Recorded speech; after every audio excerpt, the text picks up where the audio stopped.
అమెరికాలో తానా ఉత్సవాలు ఎన్ని చూశాను. అమెరికాలో తానా భవిష్యత్తులో అమెరికా తానా కదా, అమెరికా ప్రెసిడెంట్ కూడా కమ్మవాడే అవకాశాలు చాలా ఉన్నాయి. ఆ స్థాయి ఉంది, ఆ స్టామినా ఉంది, ఆ దమ్ము ఉంది, ఆ ధైర్యం ఉంది. ఎవరికైనా ఎదురు తిరిగి నిలబడి సవాలు చేసే సత్తా ఉన్నవాడు కమ్మవాడు.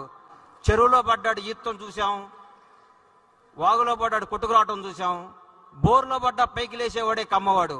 మామూలుగా బోర్లో పడితే ఎవరైనా చచ్చిపోతారు, బోర్లో పడ్డా పైకి రాగలిగే కెపాసిటీ ఉన్నవాడే కమ్మవాడు. కమ్మవాడిగా పుట్టినందుకు గర్విస్తాం, కమ్మవాడిగా పుట్టినందుకు ఆనందిస్తాం.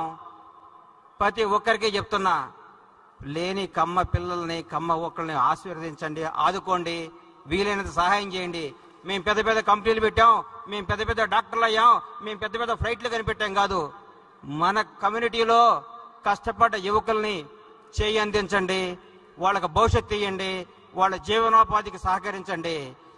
ఒక్క ప్రతి కమ్మవాడు మీకున్న స్థాయికి 10 మంది పిల్లల్ని మీరు కానీ ఎంకరేజ్ చేయగలిగారంటే భావి తరాల్లో మన కులం, మన కమ్యూనిటీ ఉన్నత స్థాయిలో ఉండాలని కోరుకునేవాడిని. ముఖ్యంగా నేను చెప్తున్నా, రవి అస్తమించని దేశం ప్రతి ఊళ్ళో కమ్మవాడు జెండా ఎగరేస్తున్నాడని కొత్తగా తెలియజేసుకుంటున్నాం. నన్ను ఒక ఆయన అడిగాడు, అరే కమ్మవాళ్ళు అంటే ఏంది అని.